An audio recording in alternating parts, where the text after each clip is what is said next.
I will say that students who participate in a city year program are 2 to 3 times more likely to graduate high school on track and on time than students who are not in a city year program. We see that translate over to attendance. And so our students that are working with this city year also have higher rates of attendance. They're excited to show up to class to see that city year corps member every day. Our city year schools are showing greater improvement in attendance compared to some of the schools who have similar demographics that don't have a city year on that campus.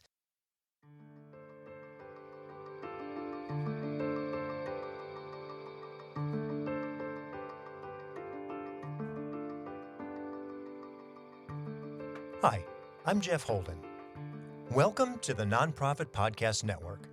Our purpose and passion is to highlight a nonprofit organization in each weekly episode, giving that organization an opportunity to tell their story in their words to better inform and educate the respective communities they serve, as well as provide one more tool for them to share their message to constituents and donors. Our goal is to help build stronger communities through shared voices and to both encourage and support the growth of local nonprofit organizations through podcasting. I'm thrilled to welcome Smudge Shine Awards as our episode sponsor, supporting our nonprofit community with grants for more efficient energy usage, with continuing thanks to our founding partners, Cap Trust, fiduciary advice for endowments and foundations, and Western Health Advantage, a full-service healthcare plan for individuals, employer groups, and families. As this episode releases, federal funding for nonprofits is in disarray, and AmeriCorps is undergoing monumental changes, creating uncertainty for programs traditionally supported by federal funds. Despite these challenges, the episode highlights the value of AmeriCorps in sustaining the impactful work of City Year in Sacramento's under-resourced schools. My guests, Senior Vice President and Executive Director Macey Amissah McKinney and Team Leader Josefina Avena Garcia, discuss City Year's mission to recruit young adults as student success coaches to improve student attendance, social-emotional learning, and academic performance.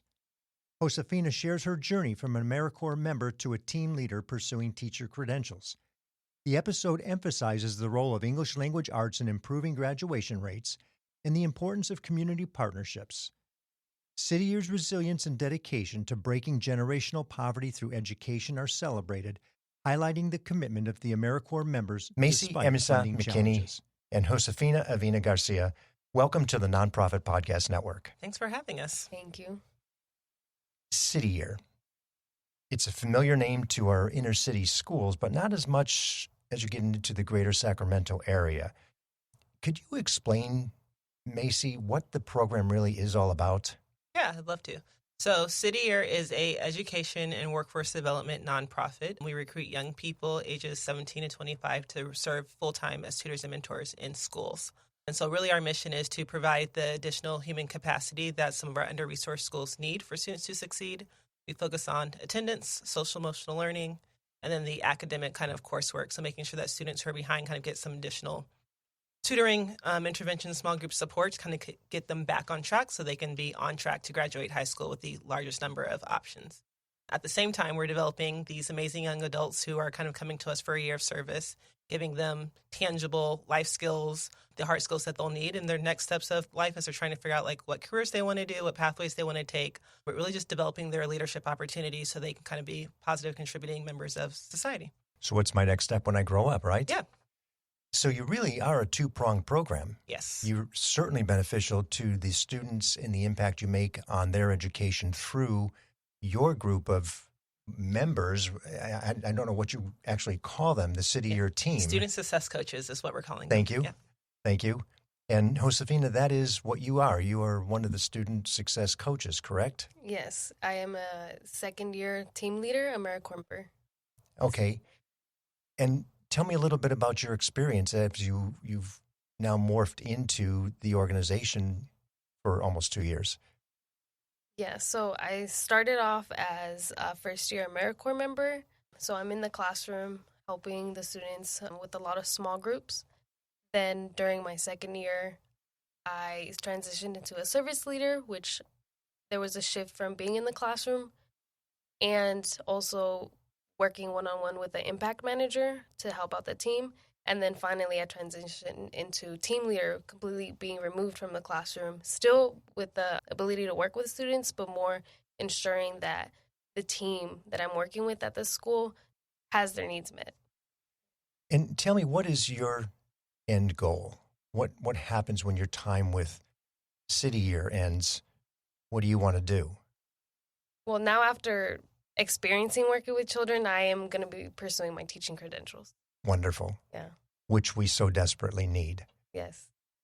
Macy, do we see the schools that have City Year student success coaches in them adopt those student success coaches as employees at some point? They do. So all of our schools have a City Year alum in some capacity on staff. So whether that's a teacher in the classroom, as a paraeducator, but all the 6 schools we currently serve do have City Year alumni on staff. And tell us a little bit about those 6 schools. How do they become one of the schools? Because I'm imagining if I'm running one of those schools, I want as many as your student success coaches as I can possibly get. Yes, there is a waiting list for City Year. I would imagine. So when we first came to Sacramento in 2012, then Superintendent Jonathan Raymond had designated priority schools. And so these are some of our most underperforming schools in the district. And so City Year got placed into 5 of those schools, and they kind of worked with the school administration, the principals at the time, to kind of identify who really had the need for City Year. And so they were probably behind on both their academic scores, far below the state and the district average. And we're really struggling with attendance, making sure that students are showing up consistently. And so we went into those 5 schools. So those are the same 5 schools that we are still currently serving, and then we added a 6th one a few years ago. But all of those schools are in communities where we know there just aren't necessarily as many resources. There's probably a high concentration of poverty. There's a high language needs. So whether that's an immigrant population that kind of has different needs. So we're trying to make sure that those things are met, that teachers can kind of focus on teaching, and then we're kind of able to differentiate the needs that are in the classroom. So whether that's recognizing when students are coming to school hungry and making sure that they eat, and whether there are different things going on in the home that might be distracting from their ability to focus, and getting them connected to the school social worker. And so I really see City Year as really filling a lot of those gaps that schools have that they just don't have the capacity to address. When you have one teacher kind of focusing on teaching 24 students who are all coming in with many different needs. Boy, oh boy. There's questions I didn't ask in our template, but you just teed them up. I'm going to have to ask those. Josefina, obviously, Spanish is probably a second language or primary language for you, so you have the ability to interface with some of those classrooms. But what about all the Asian dialects and some of the Ukrainian and Russian? How on earth do you service that community in those schools? So we are very intentional in our recruitment efforts, and we actually really try to recruit locally so that our core members, our student success coaches, kind of match the demographic of the students we're serving. And so we have Spanish speakers in our core. We have Hmong speakers in the core. So we've had Tagalog in the past. I said Russian not as much. And so where we really struggle probably are like more of the Middle Eastern languages. I said, and our core members are phenomenal at using Google Translate and kind of any other resource that they can get their hands on. And I said that's really common, though, is that we'll come in with students who are maybe a month or 2 into the country, and they're being placed into a 7th grade classroom, have no idea how to speak the language. And so we're just trying to make sure that, one, they feel welcomed on campus, that they feel that there's a safe space, there's an adult who can kind of pay them a little bit more attention. But we're focusing on teaching them the letters of the English alphabet. At 7th grade or 6th grade or 5th grade even. That's so far advanced. What a, baptism by fire. Correct. For sure. And then recognizing that they're not necessarily, it's not that they're dumb or like don't know anything. They just don't speak the language. And so how do we kind of make sure that they can learn the language so they can kind of start to absorb the rest of the information in the rest of their classes? Math is usually one that's really fun to see because numbers are kind of universal for the most part. And so we're able to kind of apply some of their language skills to other things that they're learning at the same time. And critical with STEM being such an important element for the future employment of anybody coming out of school. The schools. You've got the 6 schools that you serve today. I'm sure the list is long, as you had mentioned. What dictates whether or not a school can be accommodated by City Year? Yeah. So we work with Sac City Unified School District as our primary partner. And so we work closely with our district liaison and the superintendent to really kind of identify the schools that have needs. So we'll be adding 2 new schools next school year. So we're really excited about that. And so kind of went through a interview process, went out and visited the campuses with my managing director of Impact, got to talk to the principals to kind of learn more about their needs. But I tell folks it's really about making sure it's a good fit, that the culture is going to be there, that teachers are ready. Sometimes it's not always easy having a second adult in your classroom. And so making sure that there's reception to City Year and the service that we can provide, but also acknowledging that our young people are often fresh out of high school or college. It's a 10-month program, and so we teach them as much as we can in the first 2 months that they're here. They go through a pretty extensive training with us. But there's an expectation that those teachers that they're being partnered with are also mentoring them and helping kind of coach and develop them. And so there's a willingness, and it's a two-way street of, yes, we're going to bring in this additional capacity, but we also kind of need you all to meet us halfway and help give them the rest of the skills that they may not have. And so really it's kind of like a marriage. We're looking for, like, what are both sides bringing to the table, and how do we make sure that it's going to be a good fit? If there's too many things going on, our core members are not licensed and clinical social workers and things like that, it's going to be really hard for us to kind of fit in and kind of meet the needs of the students of that community. We don't want to be doing a disservice. And we want to make sure that also there's a need. So if kids are, for the most part, on track, like, that's probably not a school we're going to go to, despite how nice would it be, right, to have a few extra hands on campus. And so I think there are probably schools that are often overlooked who may not have a lot of other community resources on campus. Yeah, so if, like, you have the Boys and Girls Club and the help from the local church down the street, like, that's probably not necessarily going to be the best fit either. Really making sure, like, we're going to the schools that are probably a little bit more overlooked. So you're going to have 8 schools next year, which, congratulations, that's a big deal. It's 25% of your Thank you. Yeah, it is. capacity at this point. The core members are 10-month programs. However, Josefina's 2 years, as I understand. What dictates whether somebody crosses over longer than their 10 months or not? Yeah, so we offer a second-year program, and essentially they are able to apply to come back a second year. We open up that application usually around the winter break, and it's pretty amazing. I said we're probably about 5 months into the program. How many of them are already like, yes, I'm having a great time. I'm seeing the impact that I'm making, and I am interested in coming back for a second year. And so we don't take everyone. They have to apply to come back for a second year. This year we were really fortunate, where I would say about 50% of our eligible first-year core members chose to submit an application to come back for a second year of service. So we have a wait list for that for the second years as well. Good problem to have. A good problem to have. And so I think just they don't always feel like they're done. I think when we open up that application, we know they're not done. And so they're able to kind of think about, oh, I've seen such amazing progress already in the first 5 months. I can only imagine what it will look like to be able to start a second year where I'm already trained, I know what I'm doing, and be able to hit the ground running. So often I think we see the greatest impact usually in that second year with our returning core members who kind of don't need as much training, don't need as much support, and can really often follow the same students that they worked with their first year, and still getting to work with them in second and third grade. It's a huge benefit. They know how the school works. They know have the relationships with school staff, with administrators, to kind of make an even bigger impact. We're going to get to impact in just a second, but for the benefit of the audience who's hearing City Year schools, what grades do you impact? Where do you place the members? Yes. So we're in elementary and middle school here in Sacramento, and then really doing targeted focus support in 2nd through 8th grade. And so when I say targeted focus support, I mean we're doing small groups and like one-on-one support for those kids in those classrooms. But we do whole school support. And so kindergarten and 1st grade also kind of receives some City Year support as well in the form of whole school initiatives. So we run things like spirit days and cultural heritage celebrations. We help out with some of the larger school assemblies and things that are happening, but just making sure that, like, everyone gets a touch of City Year in some form or capacity. Now, Josefina, I'm going to come over to you for a second, because into your second year, what did you notice that you didn't experience in the first? Being so focused on just one classroom, you kind of don't have the same time to interact with the whole school and build relationships with other grades as much. And now out of the classroom, I'm with all the students from all the grades at all the recesses. I have more time to talk with staff and get to know with staff. So you notice more needs. You notice more gaps that you have to fill. And then you feel also more confident in being able to do those things. So that's like the major difference. Macey, we talked about impact. It comes up in everything, and everybody wants to know KPIs and what are the key performance indicators and what do the metrics look like.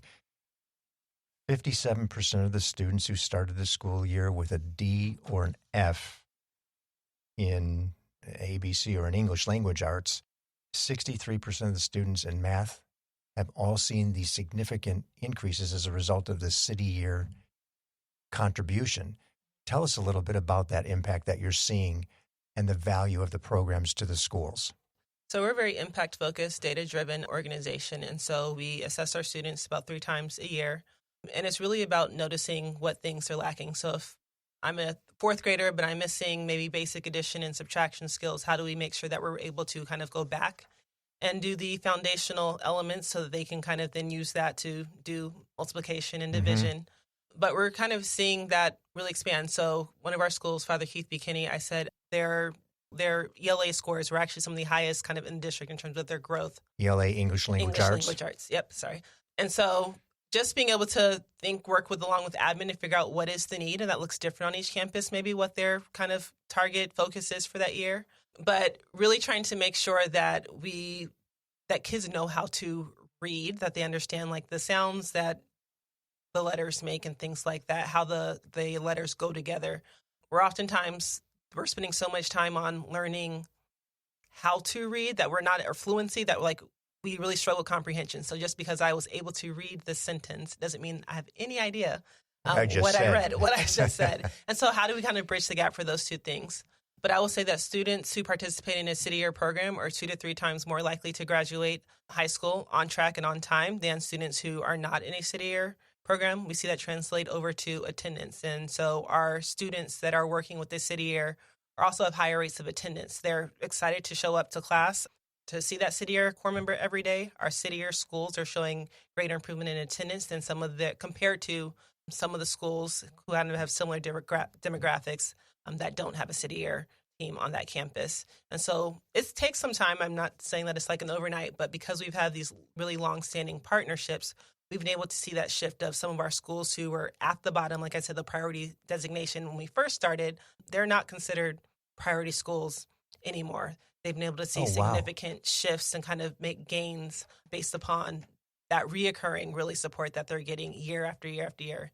So I tell folks, I said, we may not get a student back on track in 1 year, but that 4th grader who was 2 or 3 grade levels behind, by the time they get to 6th or 7th grade, they're usually on track. But that's because they've had a city year for 3 years now, and each person who contributes is able to kind of make an impact and kind of slowly move that needle. And whether that's helping them build their confidence so that they can ask for help when they need it. And it's not just the academics. It's kind of, we really focus on how do we support that whole child? How do we give them a growth mindset where they know that, like, I can learn. I'm willing to try to do hard things. Because oftentimes it's not, they may be behind, but it's not just because they don't know the content. It's because of some of the mindsets that they've developed and some of the beliefs that they have about themselves that we really try to kind of undo to let them know that you can do it. I think that's probably just as important as the academic tutoring that our members provide. Absolutely. Building the confidence, and that one step at a time just breeds more and more and more confidence every time they have a success moving forward. You've seen the organization for some time. I have. Because you've been here from the very beginning, about 13 years ago, right? Correct. From its inception to today, what would you say you've seen as the greatest benefit, its greatest impact, knowing it from the very, very beginning, and that equity that you've got of understanding? I think our probably greatest impact has been on really shifting some of the climate and culture on our campuses. I think making school a place where kids are excited to come, to learn, to try. I think one of the biggest things we worked on our first couple of years was just building trust with the communities that we were serving. I think so many of our students are used to having folks who kind of come in and leave and maybe don't remain committed to them. And so there was a lack of trust of just are you still going to be here in 6 months? And I think that is one thing we really impress upon our core members is that they are making a year-long commitment to students, to showing up every day, to not being another adult in their life who's just not going to show up, who's not going to be there when they need them.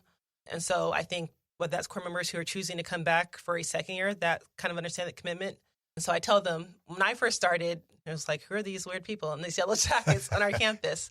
And probably for the first couple of years, there's a lot of reluctance to engage with the city year team. It would take us 2 to 3 months to kind of really get kids to kind of loosen up, to like trust our presence on campus. Prove realize, to me yeah, that right? you're going to be here when I need Correct. Establishing that respect. And I said, it takes maybe 2 weeks, 3 weeks for like the new core members are able to come in because of the respect and the goodwill that's been built up over the years. And so they're able to get to work a lot faster because the students trust the yellow jacket. They know what that yellow jacket symbolizes, that there's going to be this young person who's going to be here all year to support me. There's this team of them that I can go to. And if it's not Miss Josefina who's in my class, then I can go to CY Lily, who's going to also be able to help me because she's a city year, whether they're in my class or they're in a different class. And there's just trust. I think that's the biggest thing we've built. And not only with our students, I'll say with our parents, with our teachers, with the staff on campus of like, these are young adults, but they're responsible. They're committed. They're going to show up. They're willing to work late hours. They're willing to kind of step in and do the things that other folks may not necessarily want to do. And so really I just proving that there's nothing too small for us, and we're really willing to step in to meet the need because we care about student success. Well, and that support and familiarity in some cases could be a longer time spent with a city year and or teacher in those schools than they do with a parent, because the parents are working, they're running around, and they have so much to do, especially single parent families, where you really do become, a mentor, a teacher, an instructor, quote unquote parent to support those kids, especially after the second year when they know, oh wow, yeah, Miss Josefina's back again. Mm-hmm. Yay. And so city years, I said, we're often the first ones on campus. They start their day at 7:30, so we get there before a lot of the staff sometimes, and they're usually the last ones to leave. They help support the after-school program. They're there at recess. They're there at lunch. They're there in their classroom. They are probably the adult that most kids are seeing for like the longest period of time throughout their day. We'll continue our discussion with City Year's Senior Vice President and Executive Director, Macey Amissah McKinney, and Student Success Coach, Avena Garcia, immediately following the messages from those who make our program possible. Make our communities bright with Smudge Shine Awards. Now through July 31st, your nonprofit can apply for a chance to receive funding for projects that improve and revitalize communities in our service area. We're seeking proposals that support zero-carbon workforce development, environmental justice and equity, inclusive economic growth, and STEM education. Smudge Shine Awards are competitive and funds are limited. Submit your proposal by July 31st. Learn more at smud.org/shine. I'm thrilled to have Western Health Advantage partnering with us as they do so much to support so many nonprofit agencies in our community. As a truly local health plan, you'll find individual and family options, employer options, plans for CalPERS and Medicare Advantage. From medical services to pharmacy, health and wellness support, as well as behavioral health care, Western Health Advantage has a plan that fits what you need. As an employer, for profit or nonprofit business, individual or family, you can find more at westernhealth.com. Hello, this is Scott Thomas with CapTrust in our Sacramento office. I specialize in working with local nonprofits and associations. Annually, we survey private and public nonprofit organizations across the country to better understand challenges they see in today's environment. In our more recent survey, we heard concerns about proper board governance, mission-aligned investment, and how to implement alternative investments. If you would like a copy of the survey or to discuss your organization, look me up, Scott Thomas at captrust.com. Tell me a little bit about collaboration. Who do you see that you work with? I mean, you had already mentioned a couple, and I can only imagine, but I want you to tell me some of the other organizations that interface with City Year as they go through the process. So I think on campus, oftentimes is probably our after-school partners, the Boys and Girls Club, other organizations such as Improve Your Tomorrow or the Roberts Family Development Center, folks who are kind of also supporting our students in those communities. But we also really try to make sure that we are embedded in the larger Sacramento community. And so we do service days on the weekends, kind of during some of our breaks. And so partnering with MLK 365 for the big march that happens at Sac City to the convention center. And so that's really a big opportunity for us to kind of engage and kind of with the community outside of our schools.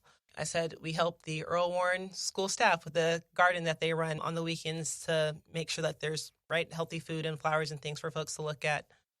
Food banks? Do you touch on any of the food bank services? We have in the past, and I think it kind of just shifts based upon folks coming to us and what that need may look like. We recently did an Earth Day cleanup with the Stockton Boulevard Partnership, who actually saw us at MLK Day. Exactly. Loved Perfect. the energy. Yes, And then came and the like, synergy. That's what I they're love like, to hear. we love how you all work. Are you all available? And so we were able to come out and help them provide a lot more volunteers for their Earth Day cleanup. And so I think really just trying to be available when folks kind of have those additional needs. We do our own kind of neighborhood cleanups and just making sure, like, not only the Oak Park, which is where our office is located, that the area around our office looks good, but also we do beautification projects on many of our school campuses. So partnering with organizations such as Kaiser, Bank of America, they help us kind of get the funding and the resources and the extra volunteers, and we're able to do some pretty cool things in about 8 hours to really revitalize the campus, things like that. Just back to that bonding with the students and or the school to say, look what we're doing not only at the school, but in our community as well. Yeah, just to add to that, recently the school that I'm at turned into a community school, which is a program just to get the community, the students, the parents, the families, all of the organizations involved and work together. And I was assisting meetings maybe like once every few months and looking over data that was from parents specifically to see what they would like to see in the schools, data from the students as well. So in that meeting, we had a parent, we had the principal, we had a student, just to make sure that we, everyone's voice. Community partner was City Year. So that was another way too as well, just to get to know and feel more integrated, not just, whole school, whole child, but beyond those barriers, because you come to learn that it's the issue, it stems like further beyond, it stems in the community. You have to help the community, you have to help the parents as well, and then just being part of that, because the resources are out there, but a lot of these communities don't know about those resources, and that's just a huge, huge gap that we're trying to bridge as well. So I think we're able to bring in a lot of resources that maybe folks are trying to get in front of our students and their families. And so I know we kind of worked with the Upstate Treasurer's Office and making sure that kids knew that there were savings accounts set them to be able to pay for college. And so just sometimes like things that they're not aware of, and because we have those relationships and are a trusted kind of source on campus, we're able to kind of bridge that connection that maybe folks who don't intimately work in schools don't have. And so just kind of bringing resources, kind of to Josefina's point, to campus and being a connector. Well, I'm almost thinking here junior achievement, where they've got financial literacy that could be integrated in some way, shape, or form to take that burden off of you. Now you've got a third party coming in to support the schools in a way that's accretive to the success of that student growing up. Yep. Whatever that looks like. Regional Transit's another one of our big partners. Of course. And we do a lot of stuff, right, of outreach for them, of making sure like students are aware of, they know how to ride the bus. We're able to bring resources, but also families need things, SMUD, clean energy.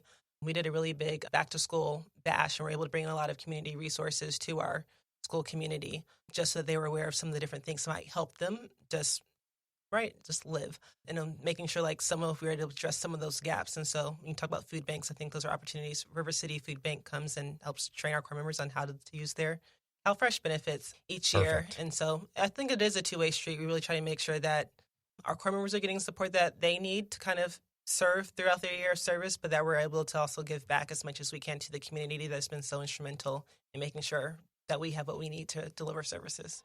Let's talk a little bit about funding now. Mm-hmm. How is City Year funded?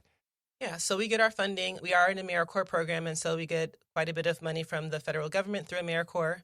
The school district does pay for each school's team that we have on a campus, and then the rest of it we are raising from the private sector. So, like I said earlier, Kaiser Permanent Day, State Street, Golden One are some of our major funders here in Sacramento. What does that look like? I want to touch on it just a little bit. We won't get too deep into the conversation, but AmeriCorps are your student success coaches. Correct. And it's a percentage of what's the total budget roughly? 3.4. Okay, so maybe a third of that budget might be AmeriCorps AmeriCorps funded. As we look at the future, how do you buffer in the instance that maybe AmeriCorps gets a little thinner or a little skinnier or goes away altogether? Yeah, and so we've definitely been having to work through some scenario planning. I said we lost our state grant in the end of April. And so, luckily, we are part of like a national organization, so we're able to kind of get some additional support and just making sure our core members could finish out the school year. But we're having to rethink, like, what does that look like in terms of, like, that portion? Our school district has been very supportive in what they're able to contribute. And so us being able to expand will kind of help us get some additional dollars. from the school district, but really asking, I think, private sector to kind of step up and kind of help fill some of those gaps. And so we've had lots of folks reach out and kind of be able to offer some additional support. Big Day of Giving was a huge win of just being able to kind of get out the message of support. And we saw probably about a 50% increase in what we raised this year. Boy, congratulations. Yeah, thank you. And so that was a huge win. But really just trying to think about what does modeling look like for not having AmeriCorps funding or for that funding gets reduced. And so I said we're committed to making sure that we can deploy Corps members. I said there may not be quite as many, or school sizes may have to look a little bit smaller, but we know that we can kind of continue to make the impact. I think if anything we learned from COVID, we saw almost a 50% reduction in our Corps size coming out of COVID. Just the amount of uncertainty, folks not necessarily wanting to do virtual learning, but we learned, one, that said that we're really resilient. Two, we've learned how to adapt our model for almost kind of any situation. We know how to have impact with 10 people on a team, and we know how to do it with 4 and still support the same student population on a school campus. We've learned how to become very organized, I think, in our approach. I said we're data-driven, so we know what supports, for the most part, are working and are going to deliver the highest results. I think our school partners have been really key in helping us make sure that our Corps members are trained and being really flexible with us and like, what does that model look like? So maybe a Corps member's not with one teacher all day. Maybe they're supporting 2 or 3 classrooms so that we can make sure that the kids who still need the help are getting the help that they need. And so I think one thing I tell my team is like, we're adaptable out of necessity, but I think it's one of our biggest strengths and assets is that we've been able to kind of be really proactive. We're not waiting to kind of see what happens next year, but we're already kind of thinking through, this is how we still function with or without AmeriCorps funding. Wonderful pivot. And I'm thrilled to hear it because it gives people the confidence. Hey, it's a ding. We'll work through it. We'll figure it out. It doesn't decimate the program. The program still exists, and we're still going to go forward and continue to support and improve the schools that we're working with. The additional 2, inclusive, which is, correct, I think, really, really neat. Here's a fun question. Money, no object. Somebody comes in, Macey, I love what you're doing. Josefina, you are just incredible in the schools. I have a blank check if I like the answer. What would you do? What would change with the program? What would the program look like? How would it be different? I think right now a lot of our money is going towards just implementing programs with our students, making sure that Corps members have what they need to do small groups, to provide student incentives, things like that. Our Corps members give a lot and sacrifice a lot to kind of do their 10 months of service. And so I think really in an ideal world, if I had a blank check, it would be able to provide more benefits and supports to our members. Housing is sometimes a huge issue for us of just, the cost of living has gone up, especially in Sacramento. And so being able to kind of offset and supplement some of their stipends so that they can kind of find affordable housing. We don't really have an emergency fund. And so when things come up, we're really relying on our board members and staff to figure out how do we support this Corps member through a crisis so that they can still serve. I tell folks that the goal is that anyone can serve, but we know that the reality is that that's not always true just based upon people's circumstances. I have many Corps members who are working 2 jobs right now because they can't support themselves just on the stipend, or they're also helping to support their families and they're the primary breadwinner, or they have siblings that they're still helping their parents to kind of take care of. And so how do we make sure that they have the resources that they need so that they can focus on service? I know that I served as a Corps member, and I tell folks, I said, I don't know. I know that when I've gotten to where I was, had I not had 2 years to just serve, to figure that out, to gain the skills that I needed to really launch my career. And it's paid off in the long run. I said, but I want folks to be able to make that investment in themselves early on so that it can pay off in the long run. And I don't know that folks always feel like they have the time to make a stipend, to live off of a modest stipend. Especially when they're in their first and leaving last at the schools. That's correct. Really tough. Yep. Yeah, I would say I'm a mother. I have a 4-year-old, and then I'm also taking classes. And then you're working 10 hours a day all throughout the week. You get home super late and tired. So it's definitely, you have to make sure that you have a balance in, your mental health, because working with children, that's essential. You need to be at your best all the time. And it's difficult because sometimes you're not at your best and you have to go in and just, smile, and just because these students depend on you on a lot more. Like how you mentioned, students come to school just because we're there. And when we're not there, like, for example, yesterday we were out for field day, so we weren't at the schools. Today, this morning, I stopped for morning greetings. See, wow, Josefina, why weren't you here today? I mean, why weren't you here yesterday? I was so confused. We missed you. Why didn't we do small groups? And, that just shows how much, again, like, it's very important for you to be good in order to be good. To show up. So it just requires making sure that we have those resources, those mental health resources. Like you said, housing is really important, the EBT benefits, and just having our own mentors. I think City of Sacramento does an amazing job, just the staff in general, to listen to what the core members need and implement those changes. But again, it's so many of us, and there's other resources too that we could probably use, and just other mentors as well that we would benefit from. Mm-hmm. So what I'm seeing is a core member compound. It looks like housing or dormitory or whatever. Mm-hmm. There's the blank check. We build it. You guys come. You got a place to stay, a place to live. It's got some services, everything taken care of with transportation to the schools. There we go. That would be great. We just fixed half the problems, right? So much weight off of our shoulders for sure. Some meals included in there. Oh, there we go. Yes, yeah, and some food. Yeah. What's the greatest need today? The greatest need today, AmeriCorps funding to get reinstated. Fair enough. To be completely honest, I think there's just so much uncertainty, I think, with funding at the federal level. And so I think the greatest need is for the local community to kind of step up and offset some of that, so that there's not as much volatility kind of from year to year, as we're like dependent upon the federal government to kind of fill some of those gaps.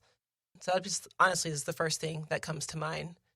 I would add to that, because it also creates like a lot of uncertainty for ourselves, living on a stipend, and how I just mentioned all of our worries, and then to know like, oh, that you just kind of panic, and like, at times it's like, oh my gosh, what am I going to do? Just am I going to be just having to worry about having the stipend or not? Or it's like last minute changes that can be chaotic in a way. And then again, we don't want to spiral. We don't want to have that uncertainty, because we sometimes don't even have the privilege to have those feelings, because we have to be on both of our feet all the time.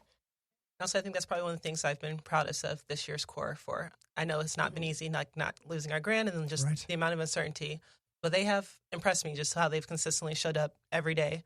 They've put on that face for their students. I said, for the most part, they stuck with us despite like not knowing what things were going to look like and what is my stipend, am I still going to get paid? And I think just even the staff was just being able to kind of rally and reassure folks that like just as committed as they've been to their schools and their students, we were going to make sure that they kind of got through this year. Come hell or high water, we would find a way to make sure like they had the support that they needed to finish out and close out this year the way that we had planned when they started in August. And so we had a really, like Josefina said, we had field day yesterday. It was a lot of fun, but just the thing of being able to recognize the impact and the success that they've had this year, and the way that they've just been resilient and continued to show up the same way. And I kind of told them, we're an educational equity organization. I said, and we work so hard to kind of fill some of those gaps for our students and our schools. And I said, and unfortunately, we're kind of the ones in that situation of the uncertainty, the same things that we're often fighting for. I said that we're kind of caught up in this equity debate, right, at the national level. And so it's been a real life, I guess, has some experience of the things that we're trying to support and kind of being on the other end of that. And so I think we all kind of got a little bit of lesson of like, what does that feel like to have to live with that much uncertainty that our students and their families do on a daily basis? And just kind of getting to figure out how do we navigate that? What needs do we have? And I think it's probably given us all a little bit more of an empathetic kind of mindset as we kind of go about the work that we do every day. Well, what a compliment to you, too, with the attitude and the approach that you're taking, both of you sitting here. Some of it we have to smile and laugh about. We'll figure it out. Yeah. And I can see the confidence in both of you. We'll figure it out. It's there. It's ours. It's our challenge. We'll get through it. Yeah.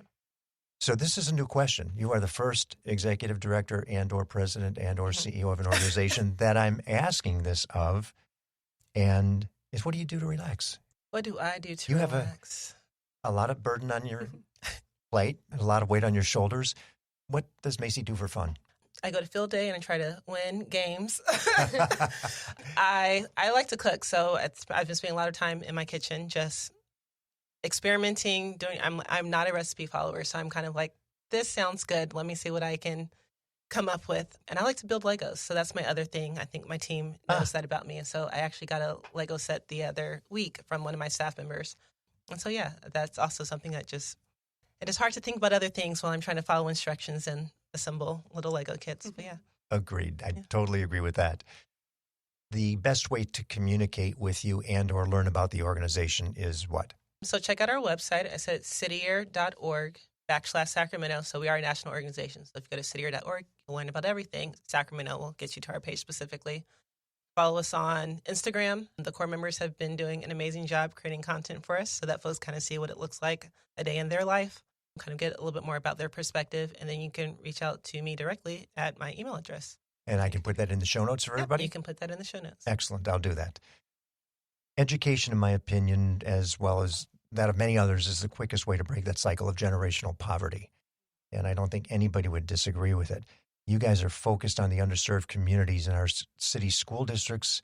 And when you get 100% recognition from the principals that City Year has an overall positive impact, 100%. Every one of those principals said, yes, you have made a difference. That's incredible. And what a compliment to you, to the team, to the organization itself, the way that it's implemented itself into Sacramento's school system.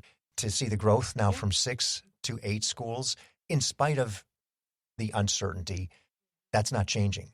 It is not. So I congratulate you guys. Thank you for what you're doing. So thrilled to have you in here, Josefina, to share it from a different perspective, not just the executive director's perspective, even though she's been here from the very beginning, so she gets it, but also from somebody who's in the trenches doing it day to day. So thank you both. I appreciate it. Thanks for having us, Jeff. Thanks. Thank you for listening to the Nonprofit Podcast Network. I hope you enjoyed the episode. If what you heard moved you, please reach out to that organization and do what you can to help. If you like and appreciate what we're doing to support local nonprofits, please give us a positive review, subscribe, and share. If you're a nonprofit with an interest in participating in an episode, you can reach me at jeff@hearmenowstudio.com. Once again, we're grateful for the businesses who have made this program possible. CapTrust, fiduciary advice for endowments and foundations. You can find them in Sacramento, Roseville, and Folsom. CapTrust.com. SMUD Shine Awards, helping support our nonprofit community with grants for more efficient energy usage. smud.org/shine. And Western Health Advantage, a full-service healthcare plan for individuals, employer groups, and families. westernhealth.com.